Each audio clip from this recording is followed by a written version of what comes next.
Vijayanagara channel ವೀಕ್ಷಕರಿಗೆ ನಮಸ್ಕಾರ. ವಿಜಯನಗರ ವಾರ್ತೆಗಳಿಗೆ ಸ್ವಾಗತ. ಮುಖ್ಯಾಂಶಗಳು.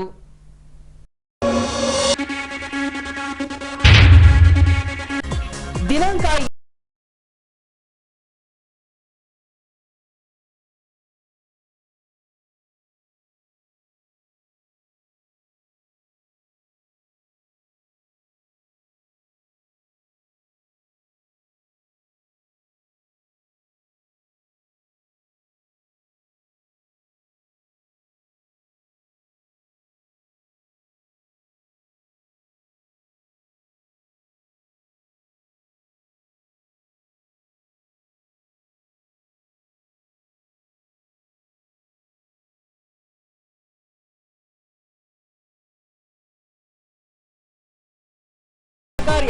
ಕಾರ್ಯಕರ್ತರೊಂದಿಗೆ ಮನೆ ಮನೆಗೆ ತೆರಳಿ ಕರಪತ್ರ ನೀಡಿ ಮತಯಾಚಿಸಿದ ಡೆಲ್ಲಿ ಬಜಾರ್ ಸ್ವಾಮಿ. ಈಗ ವಾರ್ತೆಗಳ ವಿವರ. ದಿನಾಂಕ 10ರಂದು ನಡೆಯಲಿರುವ ವಿಧಾನಸಭಾ ಚುನಾವಣೆಯ ನಿಮಿತ್ತ ಪ್ರಧಾನಿ ನರೇಂದ್ರ ಮೋದಿರವರು ರಾಜ್ಯದ ವಿವಿಧ ಜಿಲ್ಲೆಗಳಲ್ಲಿ ಸಂಚರಿಸಿ ಪಕ್ಷದ ಅಭ್ಯರ್ಥಿಗಳ ಪರವಾಗಿ ಪ್ರಚಾರದಲ್ಲಿ ತೊಡಗಿಸಿಕೊಂಡಿದ್ದಾರೆ. ಹೀಗೆ ದಿನಾಂಕ 2ರಂದು ನಮ್ಮೂರವರು ಹೊಸಪೇಟೆ ನಗರಕ್ಕೆ ಆಗಮಿಸಲಿದ್ದಾರೆ. ಈ ಅಂಶಕ್ಕೆ ಸಂಬಂಧಿಸಿದಂತೆ ದಿನಾಂಕ 30ರಂದು ಪಟೇಲ್ ನಗರದಲ್ಲಿ ಬರುವ ಬಿಜೆಪಿ ಮಂಡಲದ ಕಚೇರಿಯಲ್ಲಿ ಸುದ್ದಿಗೋಷ್ಠಿ ಹಮ್ಮಿಕೊಳ್ಳಲಾಗಿತ್ತು. ಸಚಿವ ಆನಂದ್ ಸಿಂಗ್ ರವರ ಪುತ್ರ ಸಿದ್ದಾರ್ಥ್ ಸಿಂಗ್ ರವರ ಪರವಾಗಿ ಮತಯಾಚಿಸುವ ಹಿನ್ನೆಲೆಯಲ್ಲಿ ಪ್ರಧಾನಿ ನರೇಂದ್ರ ಮೋದಿರವರು ದಿನಾಂಕ 2ರಂದು ಹೊಸಪೇಟೆ ನಗರಕ್ಕೆ ಆಗಮಿಸಲಿದ್ದಾರೆ. ನಗರದ ಜಿಲ್ಲಾ ಕ್ರೀಡಾಂಗಣದಲ್ಲಿ ಅಂದು ಮಧ್ಯಾಹ್ನ 1:05 ನಮ್ಮೂರವರ ಭಾಷಣ ಪ್ರಾರಂಭಿಸಿ 1:55 ತಮ್ಮ ಭಾಷಣ ಮುಗಿಸಿ ಸಿಂಧನೂರಿಗೆ ತೆರಳಲಿದ್ದಾರೆ. ಇದರಲ್ಲಿ ವಿಜಯನಗರ, ಕೊಪ್ಪಳ ಜಿಲ್ಲೆಗಳ ಬಿಜೆಪಿ ಅಭ್ಯರ್ಥಿಗಳು, ಸಂಸದರು ಪಾಲ್ಗೊಳ್ಳಲಿದ್ದಾರೆ. ಅದೇ ರೀತಿ ಸುಮಾರು 3 ಲಕ್ಷ ಕಾರ್ಯಕರ್ತರು ಸಭೆಯಲ್ಲಿ ಪಾಲ್ಗೊಳ್ಳಲಿದ್ದಾರೆಂದು ಬಿಜೆಪಿ ಜಿಲ್ಲಾ ಪ್ರಭಾರಿ ಸಿದ್ದೇಶ್ ಯಾದವ್ ರವರು ಈ ವೇಳೆ ತಿಳಿಸಿದ್ದಾರೆ. 2ನೇ ತಾರೀಕು ವಿಜಯನಗರ ಜಿಲ್ಲೆಗೆ ಬರ್ತಾ ಇದ್ದಾರೆ. ನಮ್ಮ ಮುನ್ಸಿಪಲ್ ಹೈಸ್ಕೂಲ್ ಗ್ರೌಂಡ್ನಲ್ಲಿ ಈ ಕಾರ್ಯಕ್ರಮ ನಡೆದಿದೆ. 12:50 ಲ್ಯಾಂಡಿಂಗ್ ಆಗುತ್ತೆ. 12:55 ವೇದಿಕೆ ಮೇಲೆ ಬರ್ತಾರೆ. 1:05 ಅವ್ರ ಭಾಷಣ ಶುರುವಾಗುತ್ತೆ. ಇವರೆಲ್ಲರೂ ಬರೋದಕ್ಕಿಂತ ಮುಂಚೆ ನಮ್ಮ ವಿಜಯನಗರ ಜಿಲ್ಲೆಯ 5 ವಿಧಾನಸಭಾ ಕ್ಷೇತ್ರದ ಕ್ಯಾಂಡಿಡೇಟ್ಗಳು ಮತ್ತು ಕೊಪ್ಪಳ ಜಿಲ್ಲೆಯ ಯಲಬುರ್ಗಾ, ಗಂಗಾವತಿ ಮತ್ತು ಕೊಪ್ಪಳ ಕ್ಯಾಂಡಿಡೇಟ್ಗಳು ಮತ್ತು ಕೊಪ್ಪಳದ ಸಂಸದರು, ಬಳ್ಳಾರಿಯ ಸಂಸದರು ಮತ್ತು ಇಲ್ಲಿಯ ಸಚಿವರು ಆನಂದ್ ಸಿಂಗ್ ರವರು ಇದರಲ್ಲಿ ಭಾಗವಹಿಸ್ತಾ ಇದ್ದಾರೆ. ಅದೇ ರೀತಿ ನಮ್ಮ ರಾಜ್ಯದ ಪದಾಧಿಕಾರಿಗಳು, ವಿಭಾಗದ ಪದಾಧಿಕಾರಿಗಳು ಇದರಲ್ಲಿ ಈ ಕಾರ್ಯಕ್ರಮದಲ್ಲಿ ಭಾಗವಹಿಸ್ತಿದ್ದಾರೆ. 1:55 ಅವರು ಸ್ಟೇಜಿಂದ ನಿರ್ಗಮನವನ್ನು ಮಾಡಿ 2 ಗಂಟೆಗೆ ಅವರು ಹೆಲಿಕಾಪ್ಟರ್ನ ಹತ್ತಿ ಸಿಂಧನೂರಿಗೆ ಹೋಗ್ತಾರೆ. ಸಿಂಧನೂರಿಂದ ಗುಲ್ಬರ್ಗಕ್ಕೆ ಹೋಗ್ತಾರೆ. ಇಷ್ಟು ನರೇಂದ್ರ ಮೋದಿಜಿಯವರ ಕಾರ್ಯಕ್ರಮ. ಅದ್ದೂರಿಯಾಗಿ ಕಾರ್ಯಕ್ರಮ ನಡೆಯುತ್ತೆ. ಹತ್ತತ್ರ 3 ಲಕ್ಷಕ್ಕಿಂತ ಹೆಚ್ಚು ಜನ ಇದರಲ್ಲಿ ಭಾಗವಹಿಸ್ತಾ ಇದ್ದಾರೆ. ವಿಜಯನಗರ ಜಿಲ್ಲೆಯ ಜನ, ಕೊಪ್ಪಳ ಜಿಲ್ಲೆಯ ಜನ ಅತಿ ಹೆಚ್ಚು ಸಂಖ್ಯೆಯಲ್ಲಿ ಬರಬೇಕು ಅನ್ನುವಂಥ ವಿನಂತಿಯನ್ನು ಕೂಡ ನಿಮ್ಮ ಮೂಲಕ ನಾನು ಮಾಡ್ತಾ ಇದ್ದೀನಿ. ನಮಸ್ಕಾರ. ಇಲ್ಲಿಯೇ ಈಗ ಚುನಾವಣೆ ಸಂದರ್ಭ ಇರೋದ್ರಿಂದ ಸ್ಪೆಷಲ್ ಅನ್ನೋಂಥದ್ದೇನಿಲ್ಲ. ಚುನಾವಣೆ ಪ್ರಚಾರ ಮಾಡೋಕ್ಕೆ ಬರ್ತಿರೋದ್ರಿಂದ ಡಬಲ್ ಇಂಜಿನ್ ಸರ್ಕಾರ ಇರೋದ್ರಿಂದ ಮುಂದೆ ಹೊಸಪೇಟೆ ನಗರಕ್ಕೆ, ವಿಜಯನಗರ ಜಿಲ್ಲೆಗೆ ಏನೇನು ಬೇಕು ಅನ್ನೋದನ್ನು ಅರ್ಥ ಆಗುತ್ತೆ ಅನ್ನೋ ಕಾರಣಕ್ಕೋಸ್ಕರ, ವಿಜಯನಗರದಲ್ಲಿ ಅವ್ರಿಗೂ ಅರ್ಥ ಆಗಲಿ ಬರಲಿ ಅನ್ನೋ ಕಾರಣಕ್ಕೋಸ್ಕರ ಈ ಸರ್ಕಾರ ಇರಬೇಕು, ಮುಂದೆ ಬರಬೇಕು ಡಬಲ್ ಇಂಜಿನ್ ಸರ್ಕಾರ ಅನ್ನೋ ಕಾರಣಕ್ಕೆ, ಇದು ಕಂಟಿನ್ಯೂ ಆಗಬೇಕು ಅನ್ನೋ ಕಾರಣಕ್ಕೆ ಅವರು ಪ್ರಚಾರವನ್ನು ಮಾಡ್ತಾರೆ ಅನ್ನೋ ಕಾರಣಕ್ಕೆ ಹೇಳಕ್ಕೆ ಕೊಟ್ಟಿದ್ದೆ ನಾನು. ನಾವು ಮೂಮೆಂಟು ನಮ್ಮ ಅಂಜನಾದ್ರಿ ದೇವರಿದೆ, ಆಮೇಲೆ ಹಂಪೆ ವಿರೂಪಾಕ್ಷ ಟೆಂಪಲ್ ಇದೆ. ಇದಕ್ಕೆ ಸಂಬಂಧಪಟ್ಟಂತೆ ಹಂಪೆಗೆ ವಿಚಾರಕ್ಕೆ ಸಂಬಂಧಪಟ್ಟಂತೆ ಏನಾದರೂ ಮೂಮೆಂಟನ್ನು ನಾವು ಅವ್ರಿಗೆ ಕೊಡ್ತೀವಿ. ಇನ್ನು ನಮ್ಮೂರವರ ಆಗಮನದಿಂದಾಗಿ ಮುಂಜಾಗ್ರತಾ ಕ್ರಮವಾಗಿ ಸೂಕ್ತ ಬಂದೋಬಸ್ತ್ ವ್ಯವಸ್ಥೆಯನ್ನ ಮಾಡಿಕೊಳ್ಳಲಾಗಿದೆ ಎಂದು ಜಿಲ್ಲಾ ಪೊಲೀಸ್ ವರಿಷ್ಠಾಧಿಕಾರಿ ಹರಿಬಾಬುರವರು ಈ ವೇಳೆ ತಿಳಿಸಿದ್ದಾರೆ. ದಿನಾಂಕ 2/5/2023ರಂದು ಗೌರವಾನ್ವಿತ ಪ್ರಧಾನಮಂತ್ರಿಗಳು ಹೊಸಪೇಟೆ ನಗರಕ್ಕೆ ಆಗಮಿಸ್ತಿದ್ದು. ಈ ಸಂಬಂಧ ಪೊಲೀಸ್ ಇಲಾಖಾ ವತಿಯಿಂದ ಸೂಕ್ತ ಬಂದೋಬಸ್ತನ್ನು ಈಗಾಗಲೇ ಮಾಡಿಕೊಳ್ಳಲಾಗಿದ್ದು, ಒಟ್ಟು ಈ ಬಂದೋಬಸ್ತ್ ಕರ್ತವ್ಯಕ್ಕೆ 5 SP ದರ್ಜೆ ಅಧಿಕಾರಿಗಳು, 12 DYSP ಅಧಿಕಾರಿಗಳು ಮತ್ತು 17 ಜನ ಇನ್ಸ್ಪೆಕ್ಟರ್ ಅವರು ಮತ್ತು 55 ಜನ ಸಬ್ ಇನ್ಸ್ಪೆಕ್ಟರ್ ಮತ್ತು ಇತರೆ 600 ಜನ ಪೊಲೀಸ್ ಸಿಬ್ಬಂದಿ ಮತ್ತು ಹೋಮ್ ಗಾರ್ಡ್ಸ್ಗಳು ಸೇರಿದಂತೆ 300 ಜನ ಈ ಕರ್ತವ್ಯನ ನಿರ್ವಹಿಸ್ತಾ ಇದ್ದಾರೆ. ಇದನ್ನು ಹೊರತುಪಡಿಸಿ ಅವಶ್ಯಕವಿರುವ ಜಾಗಗಳಲ್ಲಿ ನಾವು ಈಗಾಗಲೇ ಬ್ಯಾರಿಕೇಡಿಂಗ್ ವ್ಯವಸ್ಥೆ ಮತ್ತು ಟ್ರಾಫಿಕ್ನ ಡೈವರ್ಷನ್ ಮಾಡುವಂಥ ವ್ಯವಸ್ಥೆನೂ ಕೂಡ ಈಗಾಗಲೇ ಮಾಡ್ಕೊಂಡಿದ್ದೇವೆ. ನಂತರ ಪಾರ್ಕಿಂಗಿನ ಎಲ್ಲೆಲ್ಲಿ ಜನಗಳು ಸಾರ್ವಜನಿಕರು ಹೊರಗಡೆಯಿಂದ ಬರುವಂತಹ ಜನಗಳು ಎಲ್ಲೆಲ್ಲಿ ಪಾರ್ಕಿಂಗ್ ಮಾಡಬೇಕು ಅಂತದ್ದು ಕೂಡ ಒಂದು ಪ್ರೆಸ್ ಮುಖಾಂತರ ನಾವು ಈಗಾಗಲೇ ಎಲ್ಲರಿಗೂ ತಿಳುವಳಿಕೆ ಕೊಡುವಂಥದ್ದನ್ನು ಈಗ ವ್ಯವಸ್ಥೆ ಮಾಡ್ಕೊಂಡಿದ್ದೀವಿ. ಈ ಕಾರ್ಯಕ್ರಮಕ್ಕೆ ಸುಮಾರು ಒಂದು 80ರಿಂದ 1 ಲಕ್ಷ ಜನ ಸೇರುವಂಥ ಸಾಧ್ಯತೆ ಇದೆ ಅಂತೇಳಿ ನಮಗಿನ ಸದ್ಯದ ಮಾಹಿತಿ ಪ್ರಕಾರ ತಿಳಿದು ಬಂದಿದೆ. ಇದಕ್ಕೆ ಬೇಕಾಗಿರುವಂಥ ಎಲ್ಲ ವ್ಯವಸ್ಥೆನ ಜಿಲ್ಲಾ ಪೊಲೀಸ್ ಇಲಾಖಾ ವತಿಯಿಂದ ಈಗಾಗಲೇ ತಯಾರು ಮಾಡಿಕೊಳ್ಳಲಾಗ್ತದೆ. ಸದ್ಯದ ಮಾಹಿತಿ ಪ್ರಕಾರ ನಮಗೆ ಮನೆಯ ಪ್ರಧಾನಮಂತ್ರಿಗಳು ಮಾತ್ರ ನಮಗೆ ಬಂದಿದೆ ಮಾಹಿತಿ. 27 ವರ್ಷ ವಯೋಮಾನದ ಬಿಜೆಪಿ ಅಭ್ಯರ್ಥಿ ಸಿದ್ಧಾರ್ಥ್ ಸಿಂಗ್ ರವರು 90 ವಿಜಯನಗರ ವಿಧಾನಸಭಾ ಕ್ಷೇತ್ರದಿಂದ ಸ್ಪರ್ಧಿಸಿದ್ದು ಪ್ರಚಾರ ಕಾರ್ಯವನ್ನ ಚುರುಕುಗೊಳಿಸಿದ್ದಾರೆ. ಹೀಗೆ ಹೊಸಪೇಟೆ ನಗರಸಭಾ ವ್ಯಾಪ್ತಿಗೆ ಬರುವ ಚಿತ್ವಾಡಿಗೆ ಪ್ರದೇಶಕ್ಕೆ ತೆರಳಿ ಮತ ಯಾಚಿಸಿದರು. ಹೀಗೆ ಪ್ರಚಾರಕ್ಕೆಂದು ಚಿತ್ವಾಡಿಗೆಗೆ ಆಗಮಿಸುತ್ತಾರೆ ಎಂಬ ವಿಷಯವನ್ನ ಮನಗಂಡ 1 ಹಾಗೂ 12ನೇ ವಾರ್ಡಿನ ಅಭಿಮಾನಿ ಬಳಗ ಹಾಗೂ ಬಿಜೆಪಿ ಕಾರ್ಯಕರ್ತರು ಕಾದು ನಿಂತಿದ್ದರು. ಹೀಗೆ ಸಿದ್ಧಾರ್ಥ್ ಸಿಂಗ್ ರವರು ಆಗಮಿಸುತ್ತಿದ್ದಂತೆ ಇಲ್ಲಿನ ಮಹಿಳೆಯರಿಂದ ಆರತಿ ಬೆಳಗಿಸಿ ತಿಲಕ ಇರಿಸುವ ಮೂಲಕ ಸ್ವಾಗತಿಸಿಕೊಂಡರು. ಹೀಗೆ ಈ ಭಾಗದ ಮುಖಂಡರೊಂದಿಗೆ ಸಾಗಿ ಬಂದ ಸಿದ್ಧಾರ್ಥ್ ಸಿಂಗ್ ರವರು ಮತದಾತರಿಗೆ ಕೈ ಮುಗಿಯುವ ಮೂಲಕ ಮತ ಯಾಚಿಸಿದರು. ಇನ್ನು ಸಚಿವ ಆನಂದ್ ಸಿಂಗ್ ರವರು ಕ್ಷೇತ್ರದಲ್ಲಿ ಸಾಕಷ್ಟು ಅಭಿವೃದ್ಧಿ ಕೆಲಸಗಳನ್ನ ಮಾಡಿದ್ದಾರೆ. ಇನ್ನಷ್ಟು ಅಭಿವೃದ್ಧಿ ಕೆಲಸಗಳು ಆಗಬೇಕಿವೆ.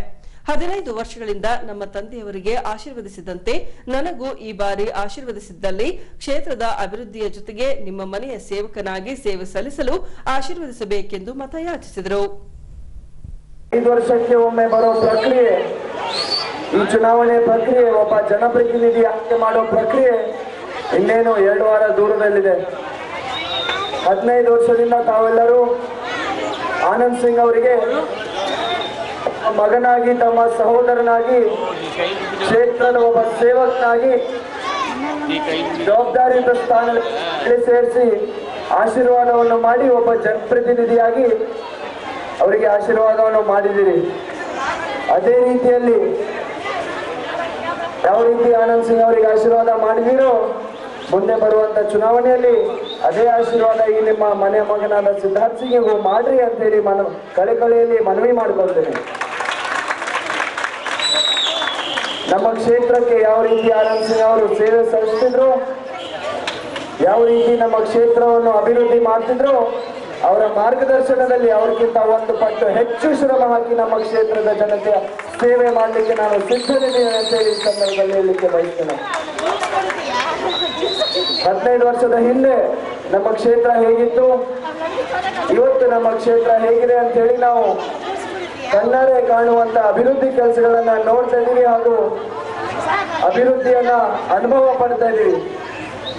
ಮೂಲಭೂತ ಸೌಕರ್ಯಗಳಲ್ಲಿ ಸುಧಾರಣೆಗಳಾಗಿರ್ಬೋದು, ನಮ್ಮ ರಸ್ತೆಗಳು ಅಗಲೀಕರಣ ಆಗಿರ್ಬೋದು, ಶಿಕ್ಷಣ ಕ್ಷೇತ್ರದಲ್ಲಿ, ಆರೋಗ್ಯ ಕ್ಷೇತ್ರದಲ್ಲಿ ನಮ್ಮ ಕ್ಷೇತ್ರದ ಜನರು ಧಾರ್ಮಿಕವಾಗಿ ಬೆಳಿಬೇಕು, ಆಧ್ಯಾತ್ಮಿಕವಾದಂಥ ಅನುಭವಗಳನ್ನ ಪಡ್ಕೋಬೇಕು ಅಂತೇಳಿ ಆನಂದ್ ಸಿಂಗ್ ಅವರು ಅವರ ಪ್ರವಾಸೋದ್ಯಮ ಇಲಾಖೆಯ ಯಾತ್ರಿ ನಿವಾಸ ಯೋಜನೆಯಲ್ಲಿ 310 ಕೋಟಿ ರೂಪಾಯಿ ಅನುದಾನದಲ್ಲಿ 109ರಿಂದ 110 ಸಮಾಜಗಳು ಹಾಗೂ ಹಲವಾರು ದೇವಸ್ಥಾನಗಳ, ಚರ್ಚ್ಗಳ, ಮಸೀದಿಗಳ, ಸಮುದಾಯ ಭವನಗಳು ಇವತ್ತು ಕ್ಷೇತ್ರಾದ್ಯಂತ ಕಟ್ಟಿರೋದನ್ನ ನಾವು ನೋಡ್ತಾ ಇದ್ದೀವಿ. ಅದ್ರ ಜೊತೆಗೆ ನಮ್ಮ ಕ್ಷೇತ್ರದ ಆರೋಗ್ಯ ವ್ಯವಸ್ಥೆಯಲ್ಲಿ ಸುಧಾರಣೆ ತರಬೇಕಂತ ಹೇಳಿ ಇವತ್ತು ಆನಂದ್ ಸಿಂಗ್ ಅವರು 100 ಹಾಸಿಗೆ ಆಸ್ಪತ್ರೆಯನ್ನ ಮೇಲ್ದರ್ಜಿಸಿ 300 ಹಾಸಿಗೆ ಸೂಪರ್ ಸ್ಪೆಷಾಲಿಟಿ ಆಸ್ಪತ್ರೆಯನ್ನ ಇವತ್ತು ಕಟ್ಟಿರೋ ಕೀರ್ತಿ ಇವತ್ತು ಆನಂದ್ ಸಿಂಗ್ ಅವರಿಗೆ ಸಲ್ಲಬೇಕಾಗುತ್ತೆ ಅಂತೇಳಿ ಈ ಸಂದರ್ಭದಲ್ಲಿ ಹೆಮ್ಮೆಯನ್ನ ಹೇಳಲಿಕ್ಕೆ ಬಯಸ್ತೇನೆ ಸ್ನೇಹಿತರೆ. ಚುನಾವಣಾ ಮತದಾನಕ್ಕೆ ದಿನಗಣನೆ ಪ್ರಾರಂಭಗೊಂಡಿರುವ ಹಿನ್ನೆಲೆಯಲ್ಲಿ ಕಾಂಗ್ರೆಸ್ ಅಭ್ಯರ್ಥಿ ಎಚ್ಆರ್ ಗವಿಯಪ್ಪನವರಿಂದ ಬಿರುಸಿನ ಪ್ರಚಾರ ಪ್ರಾರಂಭಿಸಿದ್ದಾರೆ. ಹೀಗೆ ಬಳ್ಳಾರಿ ರಸ್ತೆ ಪಾಪನಾಯಕನಹಳ್ಳಿ ಗ್ರಾಮದಲ್ಲಿ ಪ್ರಚಾರ ನಡೆಸಿ ಮತ ಯಾಚಿಸಿದರು. ಹೀಗೆ ಕಾಂಗ್ರೆಸ್ ಅಭ್ಯರ್ಥಿ ಎಚ್ಆರ್ ಗವಿಯಪ್ಪನವರು ಪಾಪಿನಾಯಕನಹಳ್ಳಿಗೆ ಆಗಮಿಸುತ್ತಿದ್ದಂತೆ ಇಲ್ಲಿನ ಮುಖಂಡರು ಹಾಗೂ ಗ್ರಾಮಸ್ಥರಿಂದ ಆತ್ಮೀಯವಾಗಿ ಸ್ವಾಗತಿಸಿಕೊಂಡು ಬೆಂಬಲ ಸೂಚಿಸಿದರು. ಬಳಿಕ ರೋಡ್ ಶೋ ನಡೆಸಿ ಮತ ಯಾಚಿಸಿದರು.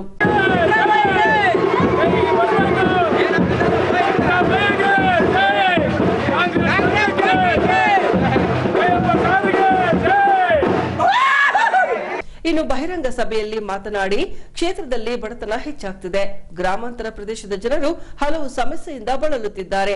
ನಾನು ಗೆದ್ದು ಬಂದಲ್ಲಿ ಅಧಿಕಾರಿಗಳನ್ನ ಗ್ರಾಮಕ್ಕೆ ಕರೆತಂದು ಗ್ರಾಮಸ್ಥರ ಸಮಸ್ಯೆಗೆ ಪರಿಹಾರ ಕಂಡುಕೊಳ್ಳಲಾಗುವುದು. ಸರ್ಕಾರಿ ಐಟಿಐ ಹಾಗೂ ಡಿಪ್ಲೊಮಾ ಕಾಲೇಜ್ ಪ್ರಾರಂಭಿಸುವ ಯೋಜನೆ ಹೊಂದಲಾಗಿದೆ ಎಂದು ಮತದಾರರಲ್ಲಿ ಮತ ಯಾಚಿಸಿದರು.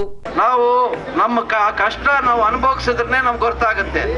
ಅಲ್ಲಿ ಕರೆಂಟ್ ಇದ್ದಲ್ಲ ಏನಿದ್ದಲ್ಲ, ನಾವು ಯಾವ ತರ ಜನ ಬದುಕ್ತಾ ಇದಾರೆ ಅನ್ನೋದು ನಾನು ನೋಡಿದ್ದೀನಿ.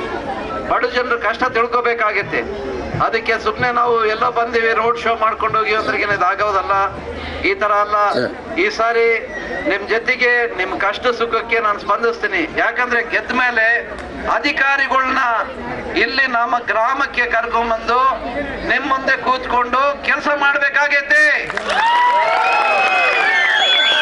ನಾವು ಶಾಸಕರಾಗ್ಲಿ ಯಾರನ್ನ ಇರ್ಲಿ, ಅಧಿಕಾರ ಪಡೆದವರು ನಮ್ಮ ಮನೆ ಕೂತ್ಕೊಂಡು ನಾನು ಹೊಸಪೇಟೆ ಕೂತ್ಕೊಂತೀನಿ, ನಾನು ಬೆಂಗಳೂರಿನಲ್ಲಿ ನನಗೆ ವಿಧಾನಸಭಾ ಇದೆ ಅಂತ ಹೇಳ್ಬಿಟ್ಟು ನಾನು ಶಾಸನಸಭೆನಲ್ಲಿ ಅಲ್ಲಿ ಹೋಗ್ತೀನಿ ಅಂದ್ರಿಗಿನ ಅದಾಗೋದಲ್ಲ. ವೋಟ್ ಮಾಡೋರು ನಮ್ಮ ಮತದಾರರು, ನೀವು ಬಡ ಜನರು ಯಾಕೆ ವೋಟ್ ಮಾಡ್ತೀರಿ? ನಾನು ಕೆಲಸ ಮಾಡ್ತಾನ ಅಂತ ಹೇಳ್ಬಿಟ್ಟು ಒಂದು ವಿಶ್ವಾಸದಿಂದ ಮಾಡ್ತೀರಿ. ನಾನು ಮುಖ ತಪ್ಪಿಸ್ಬಿಟ್ರಿಗೆನ ಯಾರು ನೋಡ್ಕೊಂತಾರೆ ನಿಮ್ ಕಷ್ಟ ಸುಖ ಎಲ್ಲ. ಆಗಿರೋದ್ರಿಂದ ನಿಮ್ಮೆಲ್ಲ ಕಷ್ಟ ಸುಖಕ್ಕೆ ಈ ಸಾರಿ ನಾನು ತಿಳ್ಕೊಂಡಿದ್ದೀನಿ. ನನಗೊಂದು ಕಾಲ ಅವಕಾಶ ಮಾಡಿಕೊಡ್ರಿ. ಯಾಕಂದ್ರೆ ಇದು ನಮ್ಮ Papinayakanahalli, Gadiganur, up to MP Prakash Nagar, Kariganur, Malpanagudi, Ananthasenagudi, ಈ ಕ್ಷೇತ್ರ ಎಲ್ಲ ಮುಂಚೆ ಸಂಡೂರು ಕ್ಷೇತ್ರದಲ್ಲಿತ್ತು. ಇವಾಗ ಹಾಲಿ ಶಾಸಕರಿಗೆ ಒಂದು ಮೂರು ಬಾರಿ ಅವಧಿ ಕೊಟ್ಟಿದ್ರಿ, ನೀವು ಅವಕಾಶ ಮಾಡಿಕೊಟ್ಟಿದ್ರಿ. ನನಗೆ ಒಂದು ಅವಕಾಶ ಸಿಕ್ಕಿಲ್ಲ ಸೇವೆ ಮಾಡಲಿಕ್ಕೆ. ನನ್ನ ಕೆಲಸ ಇಲ್ಲ. ನಾನು ಶಾಸಕ ಇದ್ದವಾಗೆ ನಮ್ದು ಕಂಪ್ಲಿ ಮೆಟ್ರಿ, ಚಿನ್ನಾಪುರ, ಇವೆಲ್ಲ ಜೋಕು, ಜಾನೂರು, ಹಂಪದೇವನಹಳ್ಳಿ, ಮಾವನಹಳ್ಳಿ, ಸುಗ್ಗೇನಹಳ್ಳಿ, ಇವೆಲ್ಲ ಕಂಪಿ ಕ್ಷೇತ್ರ ತನಕ ಎಲ್ಲ ಹಳ್ಳಿಗಳೆಲ್ಲ ಆ ಕಡೆ ಇರ್ತಾ ಇದ್ವು.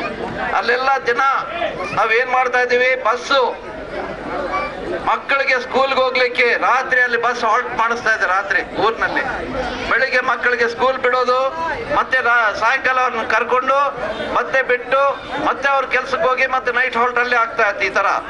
ಈ ತರ ಸಿಸ್ಟಮ್ ಇಲ್ಲಿ ಬಹಳಷ್ಟು ನಮ್ ಕಡೆ ಹಳ್ಳಿಯಾಗೆ ಮಕ್ಕಳಿಗೆ ಓದ್ಲಿಕ್ಕೆ ಹೋಗೋ ಹುಡುಗರಿಗೆ ಸಮಸ್ಯೆಗಳು ಇದಾವ.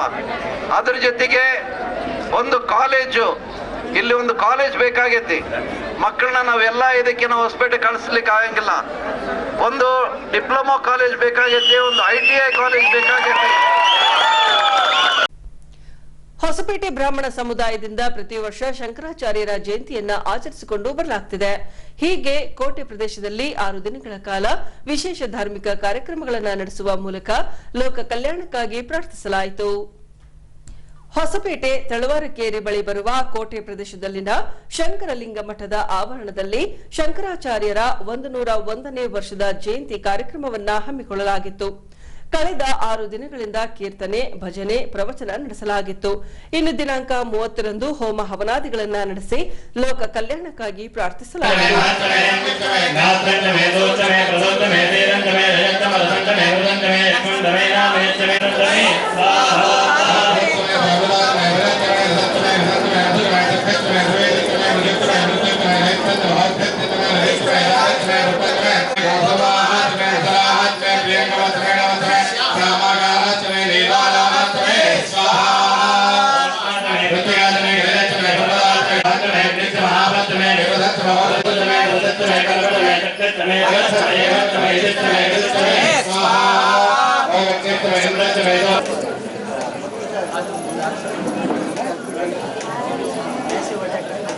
ಇನ್ನು ಕಳೆದ ವರ್ಷ 100ನೇ ಜಯಂತಿ ಕಾರ್ಯಕ್ರಮದಲ್ಲೇ ಶಂಕರಾಚಾರ್ಯರ ಮಠ ನಿರ್ಮಿಸಲು ಸಂಕಲ್ಪ ಮಾಡಲಾಗಿತ್ತು.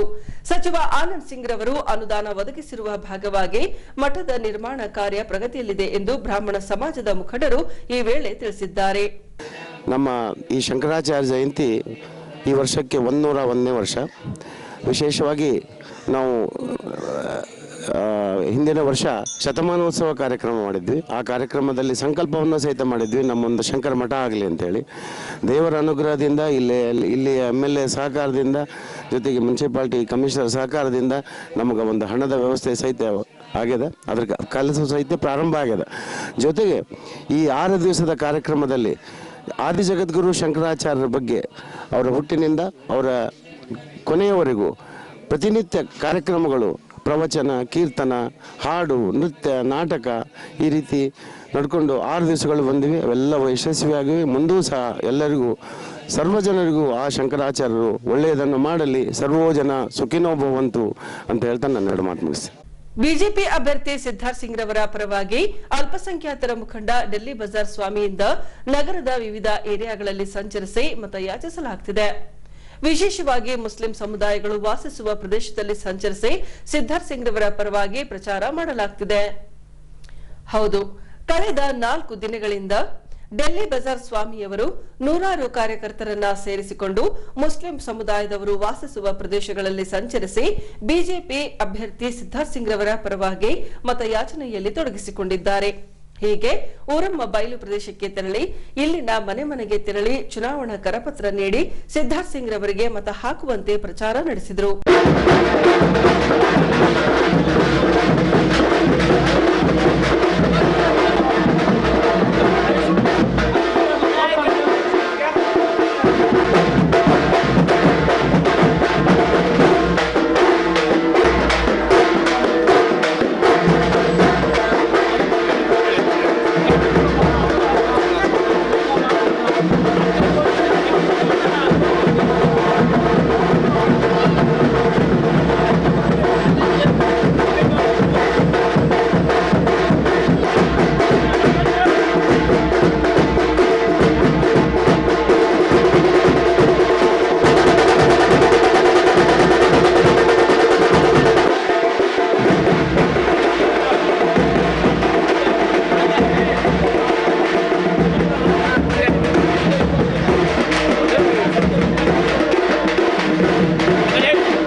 हमें कांग्रेस दाल को दीवाने हो गए. अब सिद्धार्थ सिंह जीतेंगे, हमारे काम आओ.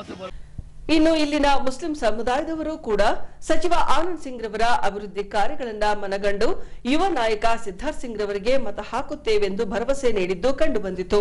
100 कार सिद्धार्थ सिंह को डालते हैं, वोट क्या किए, हमारा जरा काम करा दो. सिद्धार्थ सिंह को डालते हैं, नहीं कहते नहीं, डाल के हम लोग जरा काम करा दो. सबको अस्सलाम वालेकुम. मेरा नाम मोहब्बत शगत. पिछले 15 साल में आनंद सिंह सर करे सर काम कौन से MLA नहीं करे. हमारे विजयनगर डिस्ट्रिक्ट होना का तो भी आनंद सिंह सर ही. अब 300 बेटा का बहुत बड़ी अस्पताल बना रहे. इंशाल्लाह 2 अंतस्तगन हो गए काम हो. और आगे भी सिद्धार्थ सिंह सर जीते तो आगे भी और अच्छे काम होते. इसके वजह से मैं एक बात बोलना का तो 3 number BJP, number 3 Siddharth Singh sir को जीता को एक बार देखो, अच्छे से अच्छे काम होते. ಇನ್ನು ಕಳೆದ 4 ದಿನಗಳಿಂದ ಪ್ರಚಾರ ನಡೆಸಲಾಗಿ ಸಿದ್ಧಾರ್ಥ್ ಸಿಂಗ್ ರವರ ಬಗ್ಗೆ ಮತದಾರರು ಉತ್ತಮ ಒಲವು ತೋರಿಸುತ್ತಿದ್ದಾರೆಂದು ಡೆಲ್ಲಿ ಬಜಾರ್ ಸ್ವಾಮಿರವರು ಈ ವೇಳೆ ತಿಳಿಸಿದ್ದಾರೆ. ತುಂಬಾ ಒಳ್ಳೆ ಇಲ್ಲಿ ರೆಸ್ಪಾನ್ಸ್ ಸಿಕ್ಕಿದೆ ನಮ್ಮ ಸಿದ್ಧಾರ್ಥ್ ಸಿಂಗ್ ಅವರಿಗೆ. ಇವತ್ತು ಊರಂಬಲ್ಲಿ ಇವತ್ತು ಭಾಳಷ್ಟು ಮಂದಿ ಏನು ಹೇಳ್ತಿದ್ದಾರೆ ಅಂದರೆ, ವಯಸ್ಸು ಹುಡುಗ ಬರಬೇಕಪ್ಪ, ಇದು ಓಡೋ ಕುದುರೆ, ಸಿದ್ಧಾರ್ಥ್ ಸಿಂಗ್ ಓಡೋ ಕುದುರೆ. ಅವರಪ್ಪ 15 ವರ್ಷದಿಂದ ಒಳ್ಳೆ ಕೆಲಸ ಮಾಡ್ಕೊಂಬಂದಿದ್ದಾರೆ. ಇನ್ನು ಮತ್ತು ಸಿದ್ಧಾರ್ಥ್ ಸಿಂಗ್ ಬಂದರೆ ಅಂದರೆ ಇನ್ನೂ 15 ವರ್ಷ ಹಿಂದೆ ಹೆಂಗಿತ್ತು ಇವಾಗ ಹೆಂಗಿದೆ ಅಂತ ಹೆಣ್ಮಕ್ಳು ಹೇಳ್ತಿದ್ದಾರೆ. ಅವರೆಲ್ಲ ಇವತ್ತು ಮೆಜಾರಿಟಿ ಅವರು ಕೂಡ ಹೆಣ್ಮಕ್ಳು, ನಮ್ಮ ಮುಸ್ಲಿಮ್ಸ್ ಅಲ್ಪಸಂಖ್ಯರು ಕೂಡ ಇದ್ದಾರೆ. ಅವರು ಕೂಡ ಈ ಸಲ ಸಿದ್ಧಾರ್ಥ್ ಸಿಂಗ್ಗೆ ನಾವು ಓಟ್ ಹಾಕ್ತೀವಿ, ಆ ಹುಡುಗಿಗೆ ಗೆಲ್ಲಿಸ್ತೀವಿ ನಾವು ಅಂತೇಳಿ ಈ ಮುಖಾಂತರ ಇವರು ಹೆಣ್ಮಕ್ಳೆಲ್ಲ ಮಾತಾಡಿದ್ದಾರೆ. ಏನಪ್ಪ ಇನ್ನೊಂದು ಏನು ಬಯಸ್ತೀನಿ ಅಂದರೆ, ನೀವು ನಮ್ಮ ಹೊಸಪೇಟೆಯಲ್ಲಿ ಆನಂದ್ ಸಿಂಗ್ ಅವರು ಯಾವ ಕೆಲಸಗಳು ಮಾಡ್ಯಾರ, ಎಷ್ಟು ಅಭಿವೃದ್ಧಿ ಆಗ್ಯಾವ ಅಂತೇಳಿ ಎಲ್ಲ ನಿಮಗೆ ಗೊತ್ತಿದ್ದದ ಮಾತು. ಇನ್ನೂ ಒಂದೇನೆಂದರೆ ಬೇರೆ ಬೇರೆ ಪಕ್ಷ ಬರ್ತಿದ್ದಾವ, ಆದರೆ ನಮ್ಮ ಸಿದ್ಧಾರ್ಥ್ ಸಿಂಗ್ಗೆ ವಯಸ್ಸು ಹುಡುಗ ಇದ್ದಾನೆ, ಒಳ್ಳೆ ಆತಗೆ ಒಂದು ಅಭಿವೃದ್ಧಿ ಕೆಲಸ ಮಾಡೋಕ್ಕೆ ಒಂದು ಅವಕಾಶ ಸಿಕ್ಕಿದೆ. ಮುಂದೆ ದಿನದಲ್ಲಿ 300 ಬೆಡ್ ಆಸ್ಪತ್ರೆಯನ್ನು ಒಂದು ತಯಾರಾಗಕತ್ತೈತೆ. ಇನ್ನೊಂದು ಎರಡನೇದೇನೆಂದರೆ ನಮ್ಮ ವಿಜಯನಗರದಲ್ಲಿ ದೊಡ್ಡ ಮಾರ್ಕೆಟು, ಸೂಪರ್ ಮಾರ್ಕೆಟು, ತರಕಾರಿ ಮಾರ್ಕೆಟ್ ಆಗಕತ್ತೈತೆ. ಮತ್ತು ಇನ್ನೊಂದೇನೆಂದರೆ ಇದು ಯಾವುದು ಕುಷ್ಕ ಅದು ಮಾಡ್ತಿದ್ರು, ಬಿಸಿಲಲ್ಲಿ ಬಂಡಿ ಹಿಡ್ಕೊಂಡು ಬಡವರು ದುಡ್ಕೊಂಡು ತಿಂತಿರೋದು. ಇವತ್ತು ಆನಂದ್ ಸಿಂಗ್ ಅವರು ಇವತ್ತು ಎಲ್ಲರಿಗೆ ಟೆಂಟ್ ಹಾಕಿ ಒಂದು ತಂಪಾಗಿ ಇರಿದು ವ್ಯಾಪಾರ ಮಾಡ್ಕೊಂತಿಲ್ಲ ಅಂತ ಮಾಡಿದ್ದಾರೆ. ಪ್ರತಿಯೊಂದು ಓಣಿ ನೋಡಿ, ಪ್ರತಿಯೊಂದು ಹಳ್ಳಿಯಲ್ಲಿ ಹೋಗಿ AC ರೋಡ್ ಇದ್ದಾವ, ಮತ್ತು ಪ್ರತಿಯೊಂದು ಓಣೆಗ ಇದು ಸೀನೆಲ್ಲ ಹಾಕಿದ್ದಾರೆ. ಇವತ್ತಿಲ್ಲ ನಾಳೆ ಪ್ರತಿಯೊಂದು ಒಂದೊಂದು ಮನೆಗೆ ನೀರು ಬರ್ತಾವ. ಈ ಸಲ ಹೆಂಗನ ಮಾಡಿ ಸಿದ್ಧಾರ್ಥ್ ಸಿಂಗ್ ಓಟ್ ಹಾಕಿ ಗೆಲ್ಲಿಸಂತೂ ನಂದು ಭಾವನೆಗಳು. ಮತ್ತು ಇನ್ನೊಂದು ಏನಂದರೆ ನಿಮಗೆಲ್ಲರಿಗೂ ಗೊತ್ತಿದೆ ಆನಂದ್ ಸಿಂಗ್ ಏನೇನು ಕೆಲಸಗಳು ಮಾಡ್ಯಾರ ಅಂತೇಳಿ. ಇವತ್ತು ಎಷ್ಟು ಅಭಿವೃದ್ಧಿ ಆಗಿದೆ ಹೊಸಪೇಟೆಯಲ್ಲಿ. 13 ವರ್ಷ 14 ವರ್ಷದಿಂದ ಹೆಂಗಿತ್ತು, ಇವಾಗ ಹೆಂಗಿದೆ ನಿಮ್ಮ ವಿಜಯನಗರ ನೋಡ್ರಿ. ಆದರೆ ಆನಂದ್ ಸಿಂಗ್ ಇದು ಮಾಡಬೇಕಂದ್ರು ಹಠ ಹಿಡ್ಕಂದ್ರೆ ಅದು ಆನಂದ್ ಸಿಂಗ್ ಇದ್ದಾರೆಲ್ಲ ಒಂದು ಹಠಮಾರಿ ಆನಂದ್ ಸಿಂಗ್ ಅದ, ಹಠಮಾರಿ MLA. ಅದು ಮಾಡಬೇಕಂದ್ರೆ ಮಾಡಿ ತೋರಿಸ್ತಾನ. ವಿಜಯನಗರ ಮಾಡಬೇಕಂತಿದ್ದ, ವಿಜಯನಗರ ಮಾಡಿ ತೋರಿಸಿದ್ದಾನೆ. ಮುಂದೆ ಬಡವರಿಗೆ ಇನ್ನೂ ಅಷ್ಟು ಭಾಳಷ್ಟು ಅನುಕೂಲ ಆಗಬೇಕಂತ ಮಾಡ್ತಿದ್ದಾನೆ, ಅದು ಮಾಡೇ ಮಾಡ್ತಾನೆ. ಮತ್ತು ಇನ್ನೊಂದು ಏನಂದರೆ ಶುಗರ್ ಫ್ಯಾಕ್ಟ್ರಿ ಇವತ್ತು ಗುದ್ಲಿ ಪೂಜೆ ಆಗೋದು ದಿನ ಇತ್ತು, ಅಷ್ಟಾಗಿ ಫೋರ್ಡ್ ಆಫ್ ಕಂಡಕ್ಟ್ ಇರೋಕ್ಕೋಸ್ಕರ ಆಗಿಲ್ಲ. ಮುಂದೆ ದಿನಗಳಲ್ಲಿ ಎಲೆಕ್ಷನ್ ಆದಮೇಲೆ ನಮ್ಮ ಸಿದ್ಧಾರ್ಥ್ ಸಿಂಗ್ ಬಂಪರ್ ಬಾಂಬಿಂದ ಗೆದ್ದು ಬರ್ತಾರ, ಅವ್ರ ಕೈಯಿಂದ ನಾವು ಗುದ್ಲಿ ಪೂಜೆ ಮಾಡಿಸ್ಬೇಕಂತೇಳಿ ಭಾವನೆ ಮಾಡ್ತಿದ್ವಿ. ಎಲ್ಲರೂ ನಿಮ್ಮ ಅಕ್ಕ ತಂಗಿಯರು ಆಶೀರ್ವಾದ ಇರಬೇಕು, ಎಲ್ಲರೂ ಸೇರಿ ಸಿದ್ಧಾರ್ಥ್ ಸಿಂಗ್ ಓಟ್ ಹಾಕ್ರಿ. ಈಗ ಪೊಲೀಸ್ ಪ್ರಕಟಣೆ. ಎಷ್ಟೇ ಹಳೆಯ ಬಂಗಾರವಿರಲಿ, ಪಾಲಿಶ್ ಮಾಡಿದ ಮೇಲೆ ಹೊಸದೇ ರೀತಿಯಲ್ಲಿ ಕಾಣ್ತದೆ ತಾಯಿ ನೋಡಿ.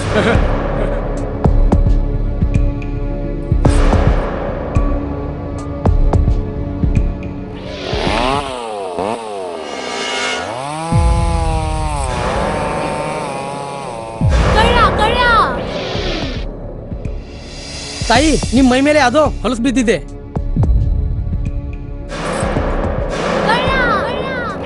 ಇಲ್ಲಿ ತಾಯಿ, ನಾನು ಪೊಲೀಸ್. ಅಲ್ಲಿ ಮುಂದೆ ದಾರಿಲಿ ದೊಡ್ಡ ಗಲಾಟೆ ಆಗಿದೆ, ಮತ್ ನೀವು ಇಷ್ಟೆಲ್ಲ ಒಡವೆ ಹಾಕೊಂಡು ತಿರುಗಾಡ್ತಾ ಇದ್ದೀರಾ. ಈ ಒಡವೆಗಳನ್ನ ಈ ವಸ್ತ್ರದಲ್ಲಿ ಕಟ್ಟಿ ಪರ್ಸ್ನಲ್ಲಿ ಇಡಿ. ಹಾಕಿ ಪರ್ಸ್ನಲ್ಲಿ ಇಡೋಣ. ಅಲ್ಲೇ ಮುಂದ್ಗಡೆ ಆಗಿದೆ. ಇದು ತಗೊಳ್ಳಿ ತಾಯಿ, ನಾನು ಬರ್ತೀನಿ. ಈ ಕಡೆಯಿಂದ ಹೋಗಿ.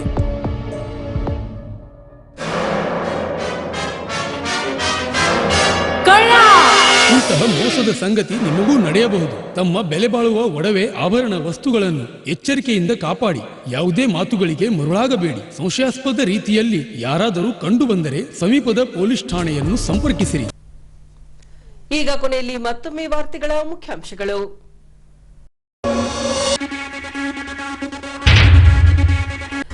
ದಿನಾಂಕ 2